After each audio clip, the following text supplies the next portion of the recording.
നമ്മൾ എപ്പോഴും കേൾക്കുന്ന രണ്ട് വാക്കുകളാണ് ദേശീയത അല്ലെങ്കിൽ രാജ്യസ്നേഹം. പ്രത്യേകിച്ച് നമ്മുടെ രാജ്യത്തെ ഭരണാധികാരികൾ ചാനലുകളിലും സ്റ്റേജുകളിലും ഒക്കെ വന്ന് എപ്പോഴും എടുത്തു പറയുന്ന ഒന്നാണ് നമ്മുടെ സൈനികരുടെ ത്യാഗം. അതിർത്തിയിൽ ജവാന്മാർ കാവൽ നിൽക്കുന്നത് കൊണ്ടാണ് നമ്മളിവിടെ സുരക്ഷിതമായി ഉറങ്ങുന്നത് എന്നവരെപ്പോഴും നമ്മളെ ഓർമ്മിപ്പിക്കാറുണ്ട്. അത് വലിയൊരു യാഥാർത്ഥ്യവുമാണ്. എന്നാൽ സ്വന്തം ജീവൻ രാജ്യത്തിനു വേണ്ടി ബലി നൽകിയ നമ്മുടെ ധീരരായ ജവാന്മാരുടെ ജീവത്യാഗത്തെ പോലും വെറും രാഷ്ട്രീയ ലാഭത്തിന് വേണ്ടി ഒരു ഭരണകൂടം ഒളിച്ചു വെച്ചാൽ, എന്ന് മാത്രമല്ല ജനങ്ങളോട് അതിനെക്കുറിച്ച് പച്ചക്കള്ളം പറഞ്ഞാൽ അതിന് നമ്മൾ എന്താണ് വിളിക്കേണ്ടത്? യഥാർത്ഥ രാജ്യസ്നേഹമെന്നോ അതോ കപട ദേശീയതയെന്നോ? നമ്മൾ ഇന്ന് സംസാരിക്കാൻ പോകുന്നത് ഓപ്പറേഷൻ സിന്ദൂർ എന്ന സൈനിക നീക്കത്തെക്കുറിച്ചും അതിനുശേഷം നമ്മുടെ ഇന്ത്യൻ പാർലമെന്റിൽ നടന്ന വിചിത്രവും ലജ്ജാകരവുമായ ചില കാര്യങ്ങളെക്കുറിച്ചുമാണ്. ഈ വീഡിയോ പൂർണ്ണമായി കാണുക, കാരണം നമ്മുടെ രാജ്യം ഭരിക്കുന്നവർ എത്രത്തോളം വലിയ പ്രൊപ്പഗാണ്ടയാണ് നമ്മുടെ മുന്നിൽ പടച്ചു വിടുന്നത് എന്ന് നമ്മൾ തിരിച്ചറിയേണ്ടതുണ്ട്. നമുക്ക് ഒരു വർഷം പിന്നിലേക്ക് പോകാം. ഒരു വർഷം മുമ്പ് നമ്മുടെ രാജ്യത്തിൻ്റെ പാർലമെന്റിൽ നടന്ന ഒരു സംഭവമുണ്ട്. പ്രതിപക്ഷം ഓപ്പറേഷൻ സിന്ദൂറിനെ കുറിച്ച് വളരെ കൃത്യമായി ചില ചോദ്യങ്ങൾ ചോദിക്കുകയാണ്. അവിടെ എന്തെങ്കിലും തരത്തിലുള്ള അപകടങ്ങൾ ഉണ്ടായോ? നമ്മുടെ സൈനികർക്ക് എന്തെങ്കിലും സംഭവിച്ചോ എന്നൊക്കെയായിരുന്നു ചോദ്യങ്ങൾ. അന്ന് രാജ്യത്തിൻ്റെ പ്രതിരോധ മന്ത്രി രാജ്നാഥ് സിംഗ് പാർലമെന്റിൽ എഴുന്നേറ്റ് നിന്ന് രാജ്യത്തോട് വിളിച്ചു പറഞ്ഞ ഒരു കാര്യമുണ്ട്. പ്രതിപക്ഷം എത്ര തവണ ചോദ്യങ്ങൾ ആവർത്തിച്ചിട്ടും അദ്ദേഹം വളരെ തറപ്പിച്ച് പറഞ്ഞു, ഒരൊറ്റ ജവാന്റെ ജീവൻ പോലും നഷ്ടപ്പെട്ടിട്ടില്ല എന്ന്. നിങ്ങളൊന്ന് ആലോചിച്ച് നോക്കൂ, രാജ്യത്തിൻ്റെ പ്രതിരോധ മന്ത്രിയാണ് ഈ പറയുന്നത്. അതും ജനാധിപത്യത്തിൻ്റെ ശ്രീകോവിലെന്ന് വിശേഷിപ്പിക്കുന്ന പാർലമെന്റിനകത്ത് വെച്ച്. അന്ന് ആ വാക്കുകൾ കേട്ടപ്പോൾ അദ്ദേഹത്തിൻ്റെ തൊട്ട് പിന്നിലിരുന്ന് മേശപ്പുറത്തടിച്ച് ആവേശത്തോടെ കൈയടിച്ച് താളം പിടിക്കാൻ സുരേഷ് ഗോപി അടക്കമുള്ള ഭരണപക്ഷത്തെ ഒരുപാട് ആളുകളുണ്ടായിരുന്നു. കണ്ടോ, ഞങ്ങളുടെ ഭരണം ഒരു ജവാന് പോലും ഒന്നും പറ്റിയിട്ടില്ല എന്ന രീതിയിലായിരുന്നു ആ കയ്യടികൾ. എന്നാൽ ഈ കഴിഞ്ഞ ദിവസം പുറത്തു വന്ന ഔദ്യോഗിക വാർത്തകൾ എന്താണ്? ഒരു വർഷത്തിന് ശേഷം ഇന്ന് അതേ കേന്ദ്ര ഗവൺമെന്റിന് തന്നെ ഔദ്യോഗികമായി ഒരു കാര്യം രാജ്യത്തിന് മുന്നിൽ സമ്മതിക്കേണ്ടി വന്നിരിക്കുകയാണ്. ഓപ്പറേഷൻ സിന്ദൂറിൻ്റെ ഭാഗമായി നമ്മുടെ രാജ്യത്തിന് നഷ്ടപ്പെട്ടത് ഒരൊറ്റ ജവാന്റെ ജീവനല്ല, പകരം 6 ധീരരായ സൈനികരുടെ ജീവനാണ്. ഒരു വർഷം ഇവർ ഈ വിവരം രാജ്യത്തിൽ നിന്ന് ഒളിച്ചു വെച്ചു. ആ പേരുകൾ നമ്മൾ ഇപ്പോൾ മാത്രമാണ് അറിയുന്നത്.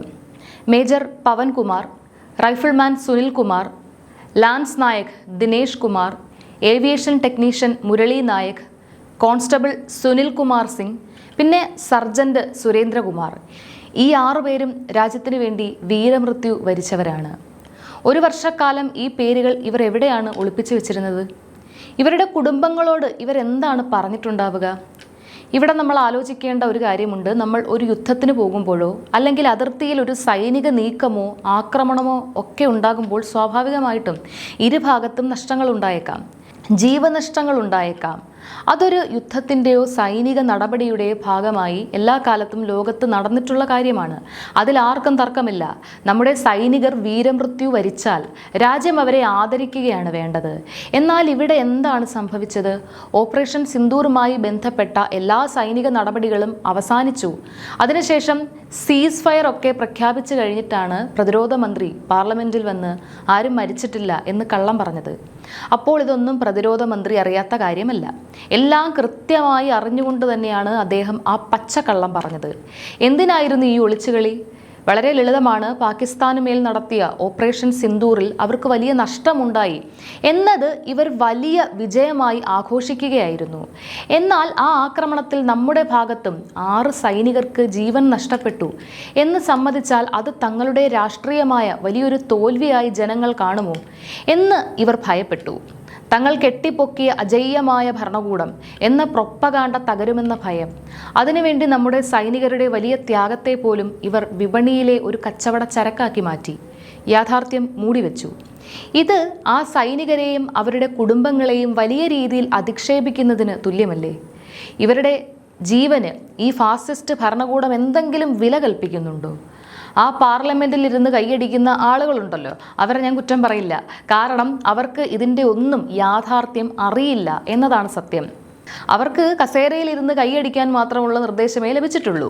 ഭരണകൂടത്തിൻ്റെ തലപ്പത്തിരിക്കുന്ന 1-2 പേരുടെ താല്പര്യങ്ങൾക്കനുസരിച്ചാണ് ഇവിടെ കാര്യങ്ങൾ തീരുമാനിക്കപ്പെടുന്നത്. ബാക്കിയുള്ളവരൊക്കെ വെറും കയ്യടി യന്ത്രങ്ങൾ മാത്രമാണ്. ഇതൊരു ഓപ്പറേഷൻ്റെയോ സൈനികരുടെയോ കാര്യത്തിൽ മാത്രമല്ല. ജനങ്ങളെ വിഡ്ഢികളാക്കുക, വൈകാരികപരമായി കബളിപ്പിക്കുക എന്നത് ഈ ഫാസിസ്റ്റ് ഭരണകൂടത്തിൻ്റെ ഒരു സ്ഥിരം ശൈലിയാണ്. ഇതിനൊരു മികച്ച ഉദാഹരണമാണ് നമ്മളിപ്പോൾ കേൾക്കുന്ന അയോധ്യയിലെ രാമക്ഷേത്ര വിവാദം. ശ്രീരാമൻ്റെ പേര് പറഞ്ഞാണ് ഇവർ ഇന്ത്യയിൽ വോട്ട് ചോദിക്കുന്നത്. ജയ് ശ്രീരാം വിളിക്കാത്തതിൻ്റെ പേരിൽ ആളുകളെ മർദ്ദിച്ചും പള്ളികളും മദ്രസകളും പിടിച്ചെടുത്തും വലിയ രീതിയിലുള്ള പ്രൊപ്പഗാൻഡകൾ നടത്തിയാണ് ഇവർ അധികാരം ഉറപ്പിച്ചത്. ഒടുവിൽ ശ്രീരാമൻ്റെ പേരിൽ അയോധ്യയിൽ ഒരു വലിയ മന്ദിരം നിർമ്മിച്ചു. എന്നിട്ട് ഇപ്പോൾ അവിടെ നിന്ന് നമ്മൾ എന്താണ് കേൾക്കുന്നത്? കോടാനുകോടി രൂപയുടെ അഴിമതിയും കൊള്ളയുമാണ് ആ ക്ഷേത്രത്തിൻ്റെ പേരിൽ അവിടെ നടക്കുന്നത് എന്ന് വ്യക്തമായ വാർത്തകൾ പുറത്തു വരുന്നു. നിങ്ങളൊന്ന് ആലോചിച്ച് നോക്കൂ. പ്രധാനമന്ത്രിയുടെ ഓഫീസിനെ പ്രതിനിധീകരിക്കുന്ന വ്യക്തിയും UP മുഖ്യമന്ത്രി യോഗി ആദിത്യനാഥിൻ്റെ പ്രതിനിധിയുമൊക്കെയാണ് ഈ രാമക്ഷേത്ര ട്രസ്റ്റിൻ്റെ ഔദ്യോഗിക ഭാരവാഹികൾ. അപ്പോൾ ഈ കൊള്ളയൊന്നും ഇവരറിയാതെയാണ് അവിടെ നടക്കുന്നത് എന്ന് വിശ്വസിക്കാൻ നമ്മൾ അത്രയ്ക്ക് വിവരമില്ലാത്തവരല്ല. ഒന്നുകിൽ ഇവരിതൊക്കെ അറിഞ്ഞിട്ട് അറിഞ്ഞില്ല എന്ന് നടിക്കുന്നു, അല്ലെങ്കിൽ ഇവരുടെ ഒത്താശയോടെ തന്നെയാണ് ഈ കൊള്ള നടക്കുന്നത്.